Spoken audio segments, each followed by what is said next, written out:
And himself, 2016 GOP presidential candidate, Senator Marco Rubio. How are you, sir? I'm doing well. Thanks, Sean. All right, let's start with your take on how you feel about Iowa. A lot of people, look, Iowa polls have been historically awful. They had you at 15%. You came in at 23%. Obviously a strong showing. What are your thoughts about how Iowa went? Well, we were very satisfied. We worked very hard there. Obviously, we knew that we weren't the front runner. Ted Cruz has spent a lot of money and time in Iowa, and I congratulate him on his win. But we knew we had an uphill climb, and we fought through it, and we outperformed everyone's expectations. Our campaign kept growing. You saw the exit polls showed that the majority of people who made up their mind at the end decided our way, and we felt that momentum, and we feel it here in New Hampshire, and we are very confident. And at the end, if you think about it, in Iowa, the winner, Ted Cruz, got 8 delegates. We got 7. Donald Trump got 7. So we're basically just 1 delegate away here, and the count obviously just 1 state. We're going to continue to work on it because I'm working to be the Republican nominee, and I'm confident that when all the delegates are counted up, we're going to have more than half of them, and we'll be the nominee. All right, so we have a big controversy emerging. I call it the Carson-Cruz-Trump controversy as it relates to news reports that came out on Iowa Caucus Day that said that Ben Carson was not going to New Hampshire or South Carolina. He'd go to Florida for several days, and then he'd go to Washington. And that got sent around by the Cruz campaign. And there was one report that even your campaign sent the news around, and that some were saying, oh, Ben Carson's pulling out.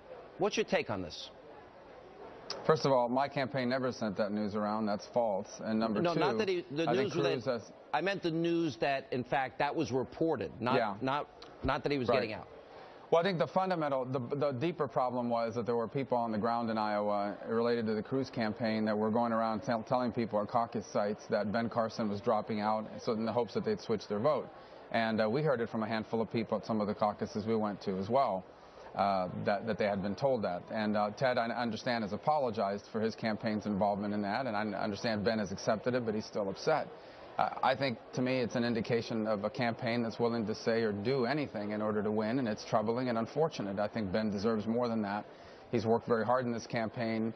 He's a fine gentleman and an upstanding person, and I thought he deserved better. But ultimately, we'll continue to move forward here on our campaign. We feel good about the way things are going, but it's one of those unfortunate things that happens, and an unfair thing, really. All right, we began a discussion on radio that I'd like to bring to the TV airwaves tonight, earlier today. So in 2010, you're the outsider. You're the insurgent candidate. You're the Tea Party favorite, and you win the election. You were supported by all the Tea Party, if I remember correctly. And the narrative on Monday night, night, is that, oh, it looks like there will be a coalescing of the establishment around Marco Rubio. Now, the only issue that I really see the conservatives have had with you is on the issue of comprehensive immigration reform. I don't think you, in this insurgency year, want to be labeled establishment. Am I right about that? Yeah, well, it's not an accurate label. I reject all these labels. Those are things the media comes up with because it makes it easier for them to cover the political news. Here's the facts. When I ran for the Senate in 2010, I ran against the leadership in the Republican Party in the Senate, and we won. As you recall, Sean, you watched that very closely, that race. I was running against the sitting governor of Florida, and I was 50 points down in the polls.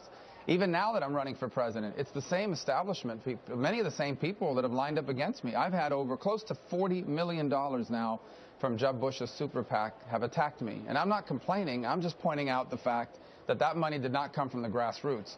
Those are big multi-million-dollar checks written by people in the establishment. They didn't want me to run. They stood in the way. They tried to stand in the way of me running this time. I referred to it on Monday night in Iowa, how they told me I needed to wait my turn. That being said, when I'm our nominee, I will unite the Republican Party. We can't win if we're not united. And not only united, but grow it. We have to take our conservative movement to millions of Americans that haven't voted for us, especially people struggling economically, because the political left, the liberals like Hillary Clinton and socialists like Bernie Sanders, have lied to struggling Americans, telling them big government is better for them. And look at the Obama economy. Record number of people on public assistance. Record number of people dropping out of the labor force. So I won't just unite the Republican Party. I will grow the conservative movement when I'm our nominee. Yeah, maybe, is it that they hate you less than Ted Cruz and Donald Trump, meaning the establishment? In other words, you're saying they're throwing all this money at you.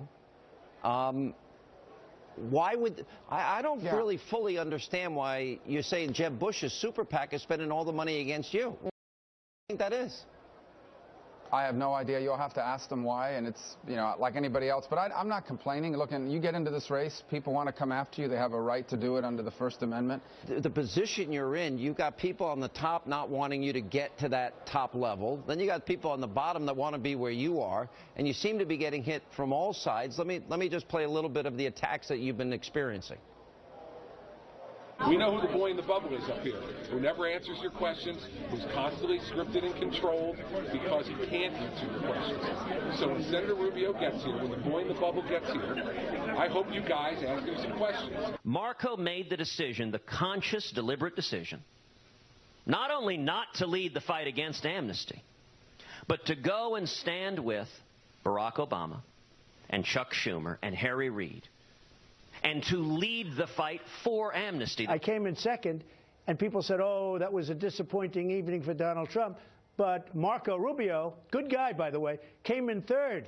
And they're saying he had this unbelievable evening. And by the way, I came in second by a lot of votes, like over 2,000 votes. That's a lot of votes. Marco Rubio came in third place in a caucus state, and we're all supposed to bow out. That is just absolutely absurd. I think you're in a tough spot.